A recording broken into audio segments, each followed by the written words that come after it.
Graça e paz, irmãos. Não, desse jeito eu não vou pregar, não. Graça e paz, irmãos. Eu sei que é sexta-feira e a pastora disse que alguns vieram aqui direto do trabalho. E eu sei que isso é real. Eu saí de casa às 3 horas da manhã. Então nós estamos mais ou menos juntos aqui, né? Saí 3 horas de casa e meu voo saiu 5 da manhã de Presidente Prudente. E eu cheguei à tarde. Eu estou muito feliz de poder, não estou vendo todo mundo aqui, mas depois a gente vai ver, né?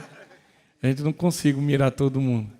Mas é uma alegria poder estar aqui pela primeira vez aqui na Siloé. Já estive outras vezes aqui em Joinville, acho que ministrando 1 ou 2 vezes, mas passei já pela cidade.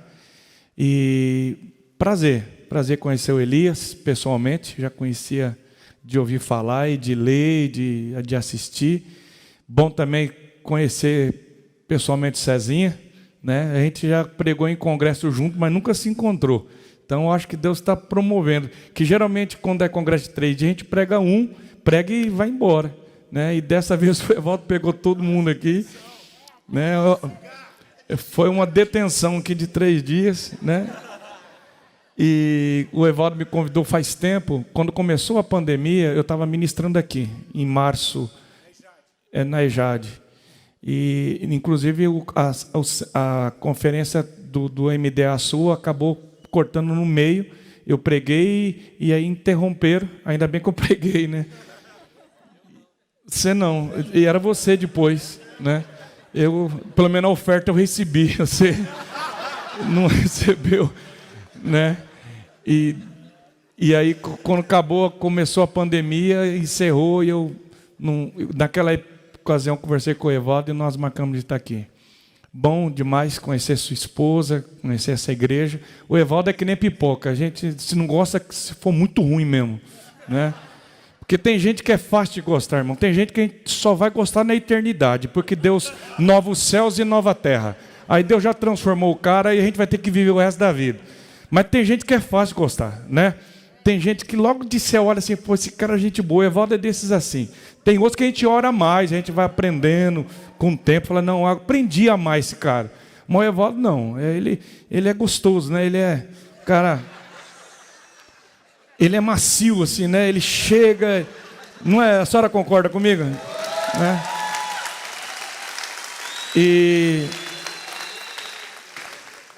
E ele vai levando a gente. A hora que eu vi, eu já tinha dito sim para estar aqui, né? E você veio para essa igreja desse jeito. Na hora que você viu, você já estava fisgado na Siloé. Bom, eu estou fazendo essa descontração porque eu não sei o que eu vou fazer da minha vida depois da pregação do Elias. Eu me lasquei aqui hoje. É verdade. Eu estou pensando, o que a gente faz, né? Eu estava só pensando em orar, fazer o apelo. A oferta já foi tirada mesmo, né? Mas vai dar certo. Eu quero trabalhar com vocês, nesses próximos minutos, daquilo que o Senhor tem trazido ao meu coração. Em Atos capítulo 2, vai falar desses últimos dias. E eu queria ler com você, mas eu queria que você lesse Atos 2, 17 a 21, que é quando o apóstolo Pedro repete a profecia de Joel 2. Interessante que é Atos 2, 17 e é Joel 2, 28, né? E o Pedro repete a profecia de Joel, e todo mundo conhece, a gente canta canções. E estou muito feliz aqui de conhecer também pessoalmente nosso adorador. Foi tão poderoso esse período nosso de louvor. Então, eu queria que você lesse Atos 2 como criança, porque a gente é muito viciado na teologia, e viciado no bom sentido, que a maioria de nós já teve ou tem muitas bíblias com comentários teológicos. Então, a gente tem uma tendência de ler a Bíblia e já de ter uma opinião formada teológica. Isso para nós é muito difícil. Nós batistas já temos uma linha teológica muito bem formatada, porque os seminários, eles colocaram formas na gente. E muitas igrejas passaram a ser tijolos, e Deus não constrói com tijolos, Deus constrói com pedras. Quem constrói com pedras, constrói Babel. Deus constrói templo com pedras vivas. Amém, irmãos? Então, eu queria que a gente tirasse um pouco da formatação, que a gente saísse um pouco da forma teológica. E isso é muito Deus tem trabalhado muito comigo nisso. E o que eu vou falar com vocês, no final do ano passado, em novembro, eu fui tomar café da manhã e eu não consegui tomar café da manhã, eu não consegui comer. Eu nunca tinha acontecido isso comigo. Eu já pastorei há mais de 20 anos, a mesma igreja. E eu já tinha feito muitos jejuns, muitos propósitos com Deus, inclusive de 40 dias. Mas eu fui tomar café da manhã e Deus disse assim para mim, eu não quero que você coma. E eu não consegui comer. E aquilo mexeu comigo, porque pastor não bebe, mas come com força. E eu sou um grande, assim, um gourmet, assim, eu gosto de comer, eu gosto de cozinhar e estou preparado para a janta que vai ter depois. Já me falaram, eu estou aqui pregando e já pensando no depois. E aí eu fui orar e Deus disse assim, eu quero que você entre num tempo de oração, de jejum, e eu quero que você volte a ler a Bíblia como uma criança. Eu quero que você leia de forma despretensiosa e sem essa formatação teológica. Então algumas coisas começaram a vir e contrariando algumas coisas, e isso é difícil para nós. Então vamos ler novamente Atos 2,17. Nos últimos dias, diz Deus, derramarei do meu espírito sobre todos os povos. Diga comigo, todos os povos. Não, fala que nem crente, diga todos os povos. Nos últimos dias, diz Deus, derramarei do meu espírito sobre todos os povos, os seus filhos e as suas filhas profetizarão, os jovens terão visões, os velhos terão sonhos, sobre meus servos e as minhas servas derramarei do meu espírito naqueles dias e eles profetizarão. Mostrarei maravilhas em cima no céu e sinais embaixo na terra, sangue, fogo e nuvens de fumaça. O sol se tornará em trevas e a lua em sangue, antes que venha o grande e glorioso dia do Senhor, e todo aquele que invocar o nome do Senhor será salvo. Quando a gente lê isso, o primeiro pensamento que vem na gente é que essa profecia, principalmente nós batistas, eu nasci batista, eu cresci batista, eu fiz um seminário batista, eu sou um pastor batista, ninguém é perfeito. E a minha linha teológica, e a maioria de nós, a gente lê isso aqui e a gente diz, isso aqui aconteceu, a profecia de Joel, ela se cumpriu no Pentecoste. Porque o Pedro diz, aquilo que foi profetizado lá em Joel, está acontecendo aqui, mas eu queria que você entendesse, a profecia de Joel não se cumpriu em Pentecoste. Não se cumpriu, irmãos. Por quê? Porque é muito simples. A profecia de Joel é que o Espírito Santo seria derramado sobre todos os povos, sobre todas as nações.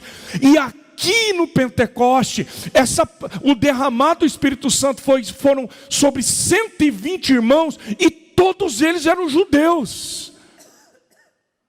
Então a profecia de Joel não se cumpriu no Pentecoste. A profecia de Joel começou a se cumprir há 2000 anos atrás, lá no Pentecoste. Ela começou no Pentecoste, mas esses últimos dias, onde o Espírito Santo seria derramado nos 4 cantos da terra, e nós ouvimos o doutor Elias Dantas dizendo, lá na China, lá nos Estados Unidos, no Brasil, nos 4 cantos, agora o Espírito Santo está sendo derramado aqui em Joinville, em toda a terra. Isso é maravilhoso.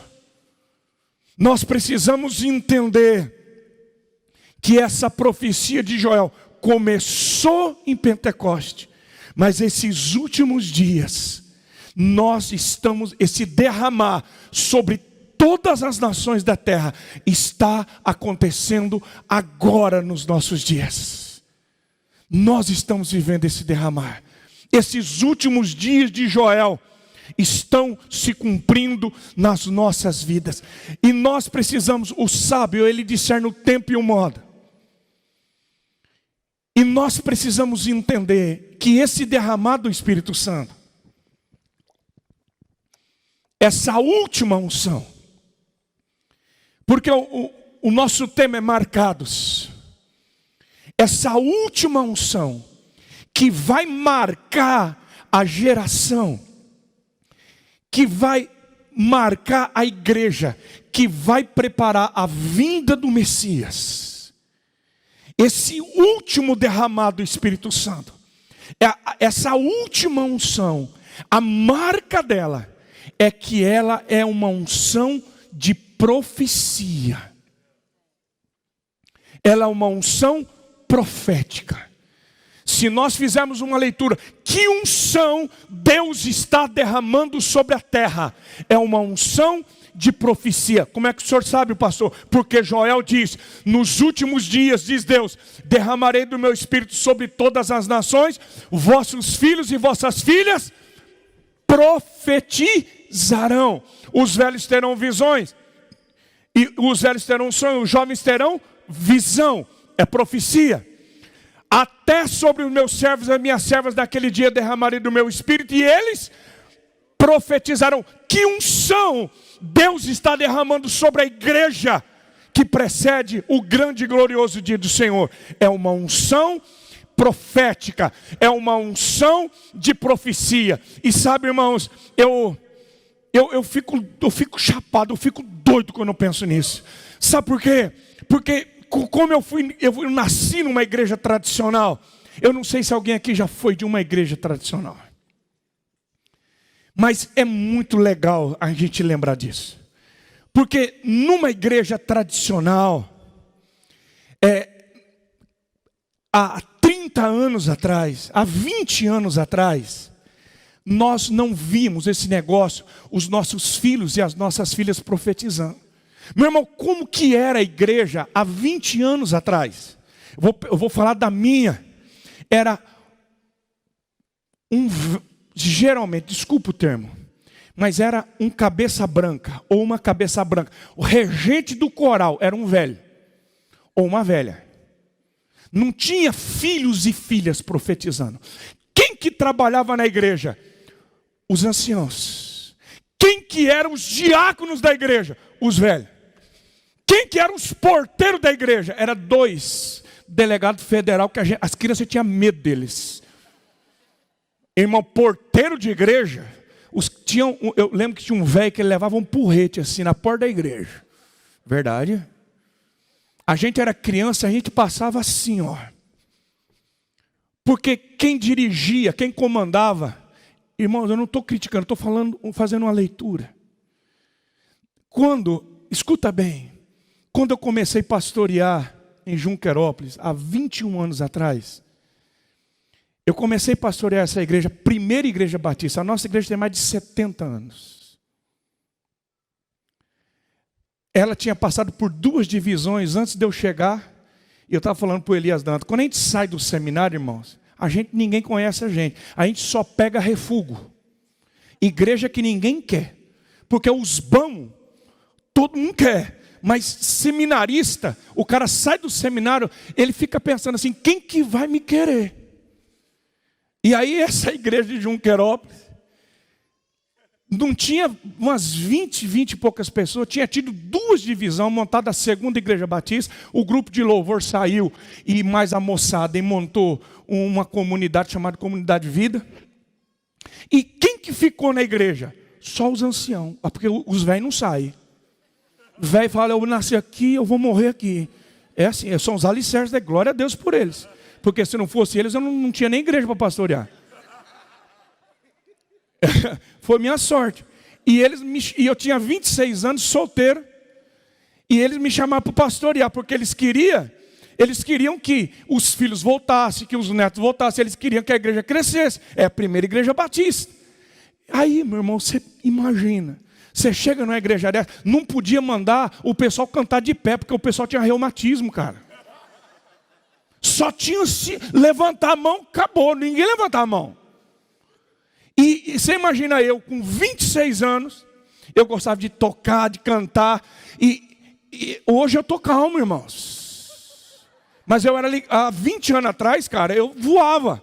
Eu era ligado no 440, eu era doido. E eu queria que a igreja crescesse. E a gente começou. Na parede da nossa igreja está escrito assim: silêncio. Você está na casa do Senhor. Verdade. Eu tenho foto para provar para vocês.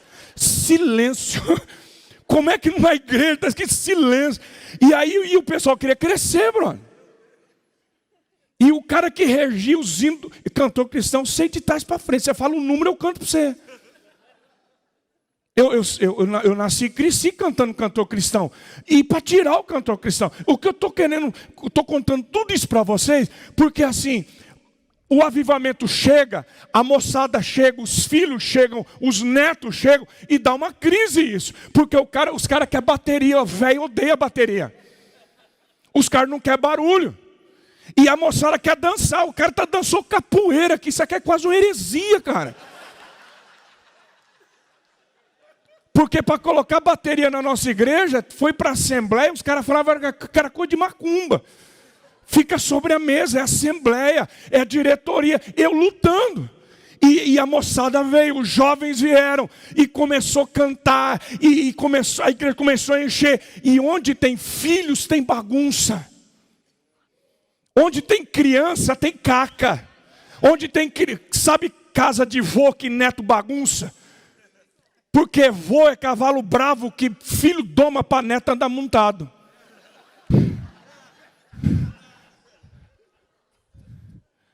É exatamente isso. E aí começa a bagunça. E a velha arara da igreja dizia assim: manda esse pastor, o senhor tem que dar. Fizeram uma reunião comigo, pastor Gé, tem que dar um jeito nessa molecada. Essa igreja virou uma bagunça. E os meninos se reuniam comigo para dançar, para tocar. E diziam: pastor, por que esses velhos não morrem, pastor?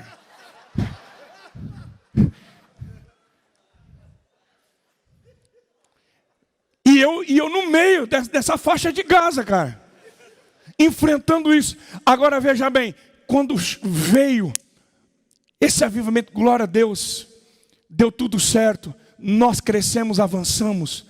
E quando a gente olha para a igreja hoje, eu vi aqui, quando eu olho para a nossa igreja hoje, eu vejo a moçada dançando.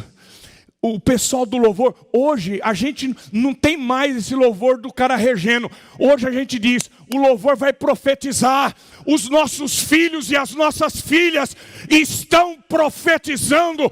Os nossos jovens, eles estão tendo visões. É a dança, é o louvor. Onde eu tenho ido, nos 4 cantos da terra, nas nações da terra, não é, doutor?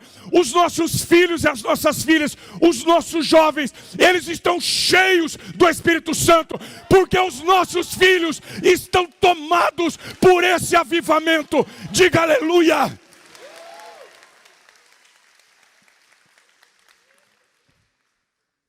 Os nossos filhos e as nossas filhas, eles estão tomados dessa unção. A igreja mudou. Agora, que unção profética é essa? Qual é o desenho dessa unção? Que unção que é essa? É muito simples, irmãos. Malaquias capítulo 4, 5 e 6, Deus nos dá o desenho dessa unção. Isso tem que ficar muito claro na tua mente. Qual é a última unção que vai marcar a igreja para o arrebatamento? O profeta Malaquias diz, é o último capítulo e os últimos 2 versículos do Antigo Testamento. Vejam, eu enviarei a vocês, quem? O profeta Elias. Diga comigo, Elias. Já é profético, Elias. Vejam, eu enviarei a vocês o profeta Elias, antes do quê? Antes do grande e temível dia do Senhor. Olha o que Joel diz. Antes do grande e temível dia do Senhor, eu vou derramar do Espírito Santo. Nos últimos dias. Agora, aqui, Malaquias diz, eu vou enviar novamente o profeta Elias, antes do grande e temível dia do Senhor. E ele fará com que os corações dos pais se voltem para os seus filhos, e o coração dos filhos para os seus pais. Do contrário, eu virei e castigarei a terra com maldição. Então escuta bem. Qual é essa última unção? É a mesma unção que estava sobre a vida de João Batista, que preparou o caminho para a vinda, para a chegada de Jesus.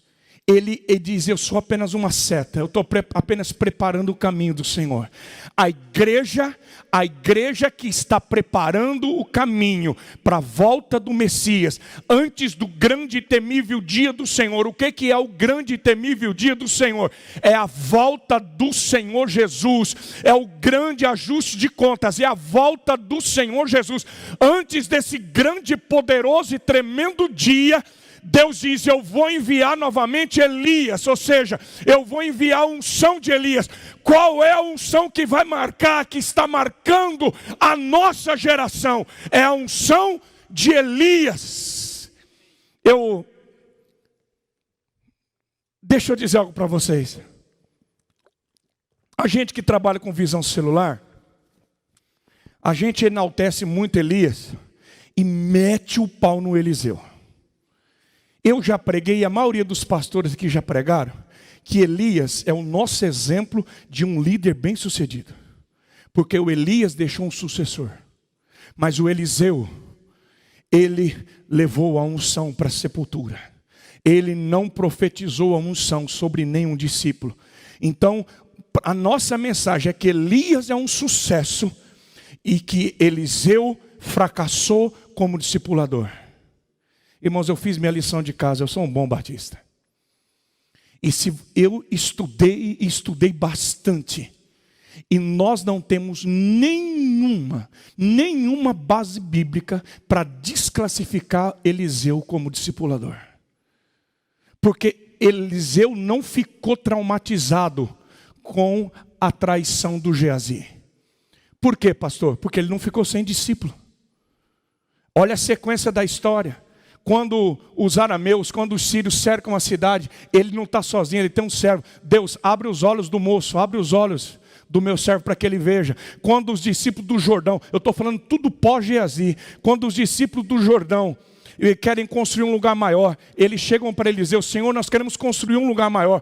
Eliseu diz, podem ir, o Senhor vai conosco, ele vai. O discípulo pisa na bola, o machado cai no Jordão. O Eliseu não está lá dizendo, discípulo só dá dor de cabeça, é o Geazi, agora esse infeliz deixa o machado cair. Não, o Eliseu não tem problema com o discípulo, Eliseu não tem problema com a falha do discípulo, mas ele diz, onde é que caiu? Caiu aqui. Ele está ali para devolver a ferramenta, para restaurar aquele discípulo que o machado caiu no Jordão. Eliseu não fracassou como discipulador. Aí a pergunta que fica é, por que Eliseu não profetizou a unção de Elias sobre nenhum dos seus discípulos? E eu ouso dizer para você, Eliseu não liberou a unção de Elias sobre nenhum dos seus discípulos, porque a unção de Elias está reservada para a igreja da última hora. Deus diz, eu vou mandar novamente a unção de Elias. A unção de Elias está reservada para a igreja que prepara o caminho para a volta de Jesus. Tem alguém que recebe essa palavra aqui hoje?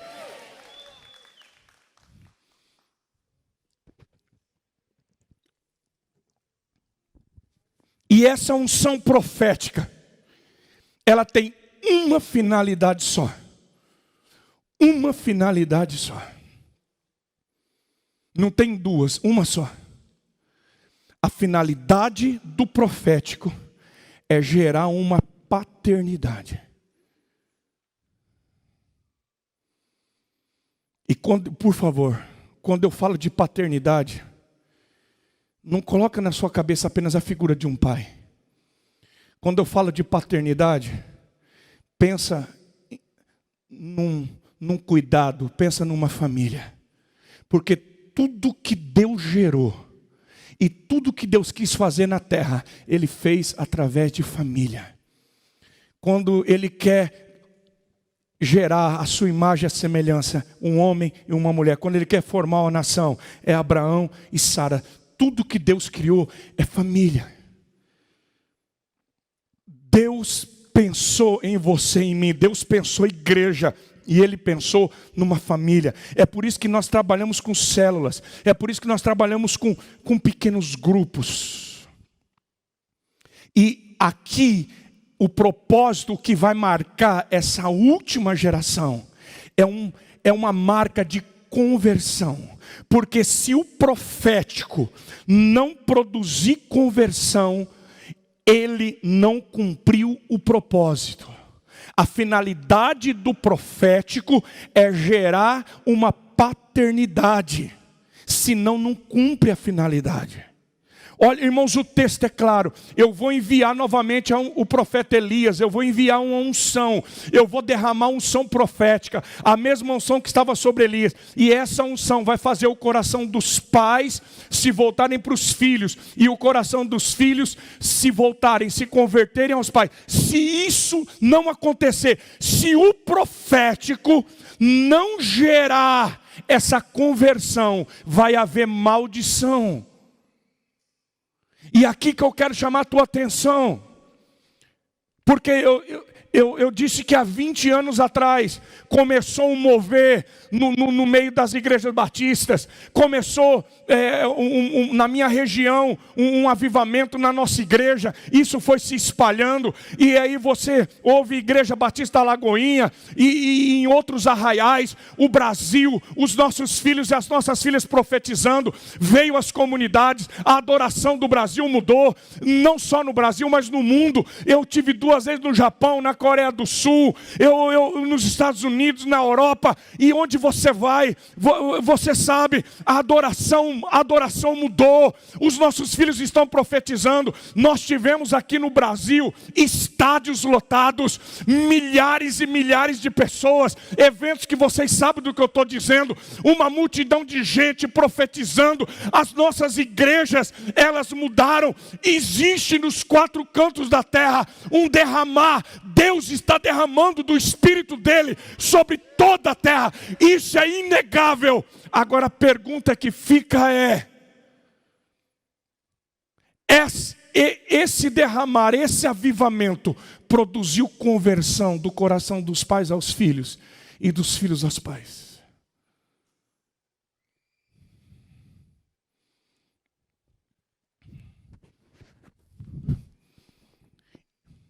Irmãos, quando eu falo de pais e filhos e pais, pais e filhos, eu estou falando de uma paternidade espiritual. Eu estou falando de uma família.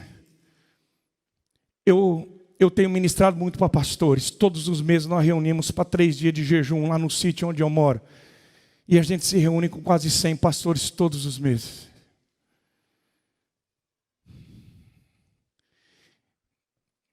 Quando que a gente vê um pastor batista dizendo assim: eu estou sendo pastoreado por alguém, eu tenho um pai espiritual? Quando que você viu um pastor assembleano dizendo assim: esse pastor aqui é meu pai? Eu estou falando isso, deixa eu tentar ser mais claro para você.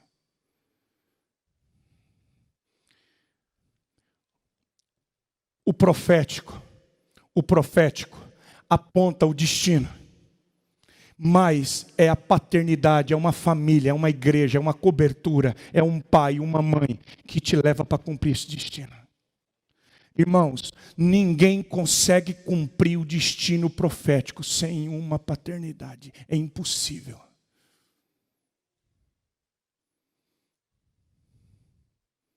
Porque Deus não nos chamou para andar sozinhos, esse elástico vai esticando. Eu quero que você pare e pense comigo. Quando Deus trouxe o Filho dele para a terra, quando Deus amou o mundo de tal maneira e enviou Jesus, Deus enviou o Filho dele. Toda a Bíblia é um livro de profecia sobre Jesus. Jesus é o espírito da profecia. O testemunho de Jesus é o espírito da profecia. Todos os profetas profetizaram sobre Jesus. Todos os profetas apontaram um destino para Jesus. Agora, quando o Pai envia Jesus, na mão de quem o Pai entrega o filho dele? Na mão de uma mãe chamada Maria e de um pai chamado José. Deus envia o filho dele para cumprir um destino profético e entrega na mão de um pai e de uma mãe. Deixa eu te dizer, se Jesus precisou na terra de um pai e de uma mãe, como você vai cumprir seu destino sem uma paternidade?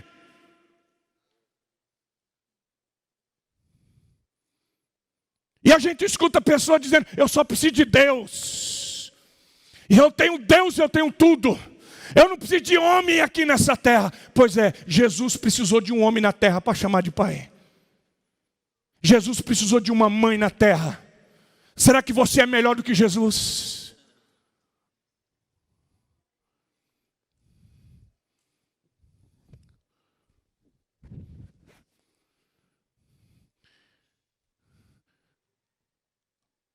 Como batista, nós funcionamos associação, convenção estadual, convenção nacional e aliança mundial.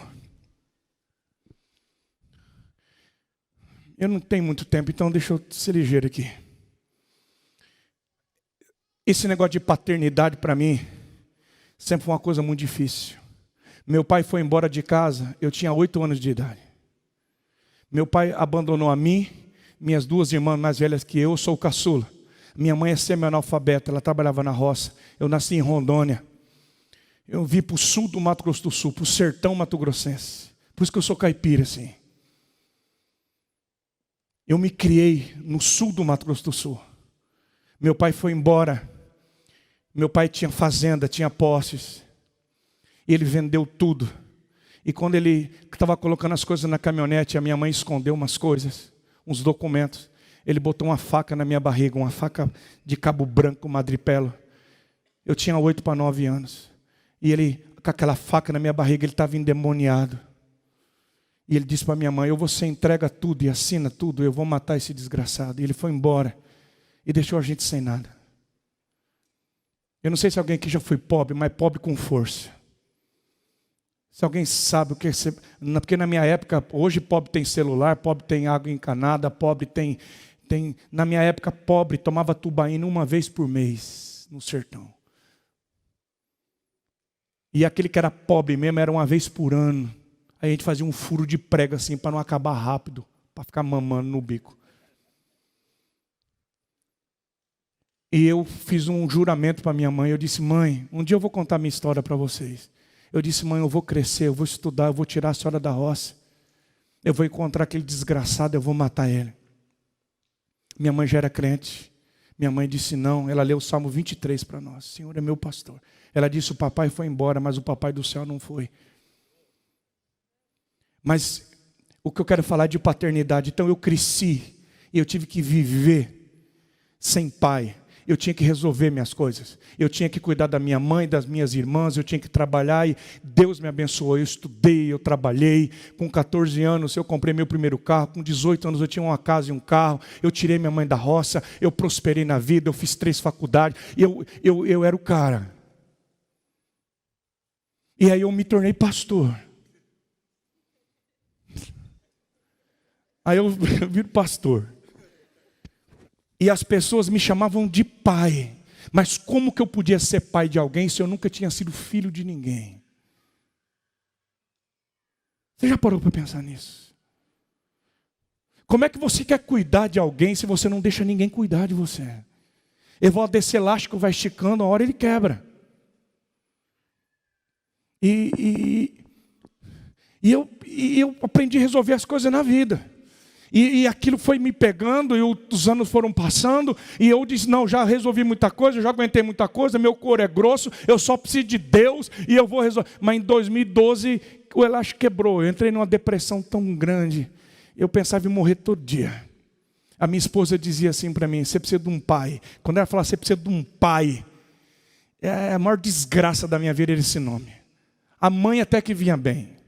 Mas pai, quando ela falava, você precisa de um pai, era como se ela enfiasse um dedo assim numa ferida, porque a última coisa que eu queria era um pai. Por mais que meu pai tivesse convertido, eu consegui ganhar meu pai para Jesus, pedi perdão, batizei meu pai, eu fiz o que precisava ser feito, eu fiz. Mas quando eu recuperei meu pai, ele já tinha perdido tudo. Eu cuidei dele, eu comprei casa para ele, remédio para ele. Eu fui pai dele. Ele nunca cuidou de mim, eu nunca tive ninguém para fazer isso. Em 2013 eu conheci o pastor Abe Uber. E começo de 2013. O Abe tocou, mexeu comigo. E a minha esposa começou a dizer, liga para o Abe, você precisa de ajuda.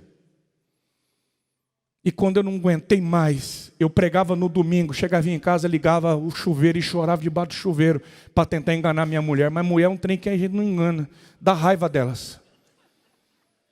Porque você chega no portão, ela diz, o que aconteceu? Eu falo, não é possível, isso é dom de revelação. Né? E eu liguei para o Abe, ele disse, olha, tem um cara aí perto de você, eu queria estar aí agora, mas eu não posso, mas tem um pastor Domingos aí, é meu amigo, eu vou ligar para ele, e eu vou pedir para ele te ligar, e o pastor Domingos me ligou, eu nunca tinha visto ele, nunca tinha conversado, nunca tinha ido em Marília, estava pertinho ali, mas a gente não se comunica com ninguém. E o pastor Domingos me ligou, e eu disse, cara, eu não sei nem como é que eu faço isso, mas eu estou precisando de ajuda. Ele falou, vou aí, Gerson. Eu falei, não, cara, eu vou aí. Peguei minha esposa, fui em Marília. Agora olha aqui para mim. Ô Elias, como é que um cara de 40 anos aprende a ser filho de alguém? Meu irmão, como é que porque aparentemente na igreja eu tinha sucesso. A igreja estava crescendo, nós tínhamos muitos pastores, montando igreja, viajando, milagre acontecendo, um avivamento. Mas eu estava destruído por dentro. Esse negócio de converter o coração é muito difícil, porque a gente está dentro da igreja e a gente acha que já se converteu. Deixa eu te dizer, eu era um pastor, mas o meu coração não se convertia a ninguém. E eu cheguei para o pastor Domingos, eu estava só o farrapo. Eu disse, cara, eu não aguento mais, eu não sei como é que é isso, mas o meu coração precisa se converter a alguém. O senhor não quer ser meu pai, cara? Você não me ajuda? Eu não sei nem como é que eu falo para o senhor. Eu preciso aprender a ser filho. Eu nunca tive ninguém para ser assim. Desde 2013. Hoje nós estamos em 2021, nós estamos há 8 anos. Ontem eu tive meu discipulado com o pastor Domingos. A hora que eu ligo para ele, eu digo assim, e aí meu pai? Eu falo tão gostoso, irmão, falo com alegria. E aí meu pai? Quando Deus trouxe essa conversão, a minha vida foi salva, irmãos. Eu estou aqui hoje pregando para vocês, porque alguém decidiu cuidar de mim. Eu estou aqui pregando para vocês, porque eu tomei uma decisão que o meu coração precisava se converter. Agora eu olho para os 4 cantos da terra, eu vejo esse derramar, eu vejo os jovens profetizando, eu vejo as igrejas cheias de profecia, nós estamos enchendo estádio, mas a pergunta é, e o nosso coração tem se convertido? Deixa eu fazer uma pergunta para você. Aqui em Joinville, em Santa Catarina, no Paraná, aqui no sul do Brasil, tem uma multidão, escuta bem, tem uma multidão de Jetro. É uma multidão de Jetro, escuta bem, de meninos e meninas que estão lá fora, perderam família. Nós temos casas que cuidamos de crianças abandonadas. A nossa igreja tem uma vocação para isso. E as meninas e os meninos que vêm, eles foram estuprados, abandonados. Tem uma menina que a mãe apagava o cigarro no braço dela. O braço dela é todo deformado. Menina de um ano de idade, com doença venérea, porque a mãe vendia ela com 1 ano de idade para comprar crack. E nós recebemos essas crianças, esses jovens vão entrar aqui na Siloé.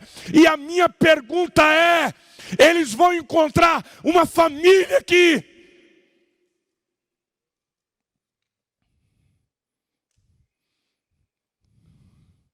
Eles vão encontrar um pai e uma mãe aqui. Porque nós acabamos de ouvir o Elias dizendo o que é ser igreja.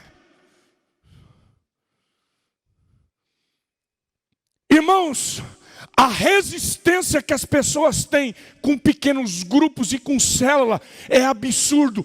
Principalmente o pessoal que roda no manto. Porque os caras querem profecia.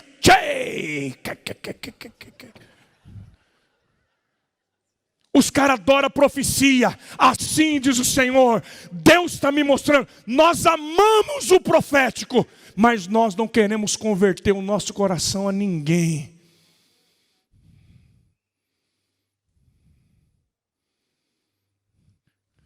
E se o coração dos pais não se converter aos filhos, e o dos filhos não se converter aos pais, nós vamos ver o que está acontecendo no mundo hoje. Uma pandemia e uma maldição nos 4 cantos da terra. Quem que começou morrendo? Os pais. E aí aplica a vacina e cuida, o risco são os pais, são os velhos. Agora vai nas UTIs, não tem mais os velhos. Uma médica da nossa igreja disse assim: pastor, é incrível. Porque quando a gente pensou que os jovens e os nossos filhos estavam protegidos, não morre mais nenhum velho, só morre jovem agora. E eu pergunto para vocês, por que isso? Por que o juízo começa com os pais e depois vão para os filhos? Por que nós estamos assistindo uma geração de crianças e jovens morrendo nos 4 cantos da terra? Porque o avivamento veio, o derramado do Espírito Santo veio, mas o nosso coração não se converte. É mais fácil, escuta bem, tem crente cuidando de cachorro, mas não tem coragem de cuidar de uma pessoa. Eu tenho 7 cachorros. Não adianta a proteção aos animais falar que o pastor Jé tem alguma coisa contra cachorro que eu não tenho. Que pensa numa cachorrada lá em casa. Mas deixa eu te dizer uma coisa. É mais fácil limpar o cocô de um cachorro do que cuidar de uma pessoa. É mais fácil frequentar uma igreja. Quando a gente diz assim, ó, você vai cuidar de pessoas. Você vai abrir tua casa. Você vai ter uma célula. Sabe o que a pessoa diz? Não, eu quero ser crente, mas não quero mexer com gente. Olha, gente dá, e deixa eu te dizer, dá mesmo. Só que se o coração da gente não se converter, sabe por que você está aqui hoje? Sabe por que você está me ouvindo aqui agora? Porque alguém se importou com você. E a pergunta é, e você vai cuidar de quem? Com quem que você vai se importar? Se o profético não gerar paternidade, não cumpriu a finalidade. Eu vou terminar agora. Essa última unção, irmãos, eu tenho 6 minutos. Eu quero ler novamente o Atos 2 com vocês. Porque a gente desassocia essa profecia quando chega nos versículos finais. A gente só fala do derramado do Espírito Santo e dos filhos e as filhas profetizando, mas o texto não diz só isso. Olha o que o texto diz. Eu vou ler devagarzinho e presta atenção. Nós estamos lendo que nem criança. Eu vou ler Joel 2:28 agora. Nós lemos Atos 2, eu vou ler a profecia de Joel. E depois disso derramarei do meu espírito sobre todos os povos, os seus filhos e suas filhas profetizarão, os velhos terão sonhos, os jovens terão visões, e até sobre os meus servos e as minhas servas derramarei do meu espírito naqueles dias, e mostrarei maravilhas no céu e sinais na terra, sangue, fogo e nuvem de fumaça, o sol se tornará em trevas e a lua em sangue, antes do quê? Antes que venha o grande e glorioso dia do Senhor, antes da volta do Senhor Jesus. E todo aquele que invocar o nome do Senhor Jesus será salvo. O que eu quero chamar a tua atenção aqui? Porque a gente para na profecia de Joel e eu derramarei do meu espírito. Mas a profecia não é só essa. A profecia diz, e eu vou mostrar maravilhas no céu e sinais na terra. Diga comigo, maravilhas no céu. Não, fala que nem crente. Diga maravilhas no céu e sinais na terra. Quando a gente lê isso aqui, a nossa teologia é assim. Não, essas maravilhas no céu é a lua de sangue, são os eclipses, são coisas que vão acontecer na natureza, no espaço. Os sinais da terra são os tsunamis, são os terremotos, os maremotos, são as guerras. E não é isso que está falando, irmãos. O texto é um só. O texto está dizendo, escuta, vamos fazer a leitura, irmãos. Eu vou novamente mandar sobre vocês a unção do profeta Elias. Por que a unção de Elias? Pensa comigo. Eu vou mandar novamente o profeta Elias antes do grande e temível dia do Senhor. Eu vou derramar do meu espírito, eu vou derramar dessa unção sobre a terra. E vocês vão fazer maravilhas no céu e sinais na terra através dessa unção. Irmãos, como que foi? O que marcou a unção? O que marcou o ministério de Elias? Elias chega e diz: não vai chover. Deus vai fechar o céu, maravilhas no céu. Deus fechou o céu, 3 anos e meio. Ele diz para Acabe: sobe, come e bebe, porque eu estou escutando o ruído de uma abundante chuva. Meu irmão, não tinha nuvem, não tinha nada. O Acabe vai fazer churrasco. O que o Elias vai? Elias sobe o Carmelo, mete a cabeça no meio das pernas. Era a posição que as mulheres judias davam a luz aos seus filhos. É uma posição de gemer, de dar luz, de parir. E Elias vem e ele manda 7 vezes o moço dele para ver se via alguma coisa. Por que Elias está mandando o moço dele ver? Porque Elias está aqui. Deus agora abre o céu. Tiago diz: Elias era homem, carne e osso, humano como nós, e ele clamou a Deus, e Deus fechou o céu, e ele clamou novamente, e Deus abriu o céu. O que abriu o céu? Foi o clamor de um homem cheio do Espírito Santo. Deus diz: eu vou enviar Elias de novo, e vocês, igreja, debaixo dessa unção, vocês vão fazer maravilhas no céu. Irmãos, eu creio nisso com toda a força da minha vida. Elias disse: eu sou homem de Deus, que caia fogo do céu. Elias chega na casa de uma viúva e diz: olha, assim diz o Senhor, enquanto não vier chuva, não vai acabar a farinha, não vai acabar o azeite. O que é isso? É sinais na terra. O filho da viúva morre, ele ressuscita o filho da viúva. O que é isso? Sinais na terra. Irmãos, eu queria pregar aqui 2 horas só sobre isso, porque meu coração queima. Eu estou numa expectativa tão grande. Eu estou fazendo uma pós-graduação agora pela PUC aqui do Rio Grande do Sul. Os professores pensam num povo ateu, à toa, doído, irmãos. Um povo que não acredita em nada, eles zombam da Bíblia. Mas eu estou crendo que os nossos filhos e as nossas filhas, eles serão tomados na unção de Elias. Meu irmão, se prepara. Nós vamos ver isso com nossos olhos. Nossos filhos e nossas filhas dizendo: olha, vocês não estão crendo na Bíblia. Vocês não estão. Você, professor, está zombando de Deus. Pois amanhã, ao meio-dia, Deus vai fazer o sol escurecer. Porque o Deus de Elias continua sendo o nosso Deus.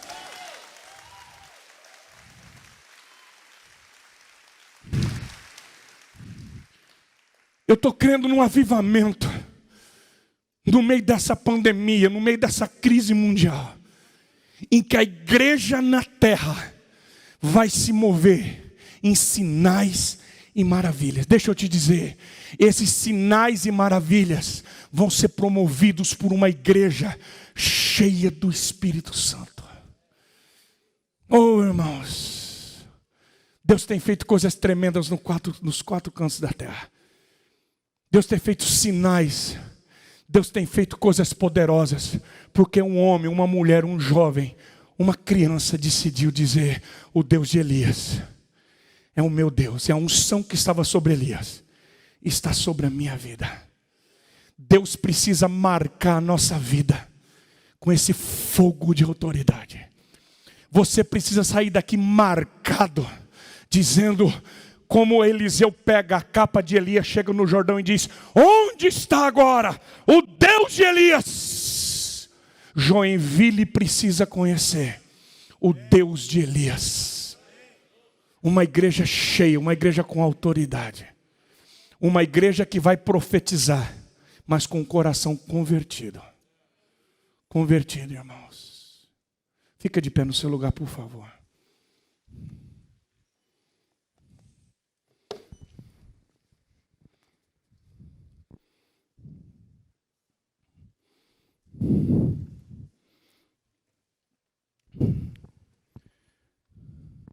Quando a gente escuta essas histórias da China, do Oriente Médio, o nosso coração queima. Eu tenho os relatos, os telefonemas que eu recebo, os relatos dos pastores é assim: quantas pessoas você perdeu na sua igreja? Quantas células fecharam? Quanto que caiu na arrecadação? É o que a gente escuta todo dia. Nós recebemos no Bambu agora pelo menos quase 10 pastores que nesse tempo de pandemia fecharam as igrejas, porque não conseguiram pagar o aluguel.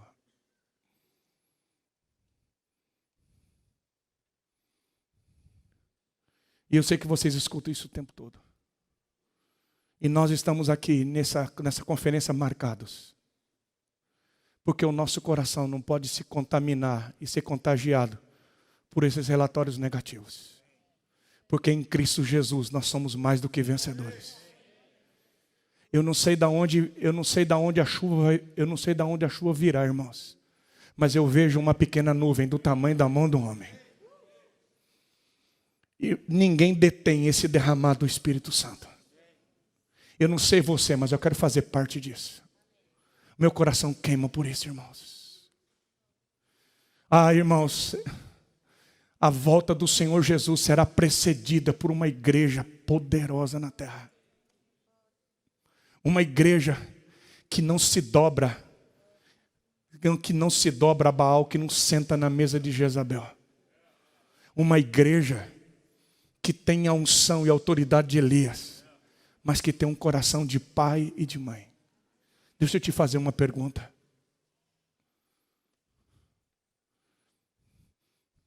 O seu coração já se converteu de novo? Aí nós temos ouvido muito, a igreja não é um lugar para você frequentar, mas é uma família para você pertencer. Você frequenta a academia, você frequenta a padaria, você frequenta o mercado, mas a igreja é uma família que a gente pertence. As pessoas lá fora, irmãos, elas não têm mais referência de família. As famílias estão completamente destruídas. Agora deixa eu te dizer, se as pessoas não encontrarem uma família aqui dentro desse lugar, se a nossa igreja não for um exemplo de família, de pai, de mãe, de filhos, onde que essas pessoas vão encontrar referência de família? Feche seus olhos, por favor.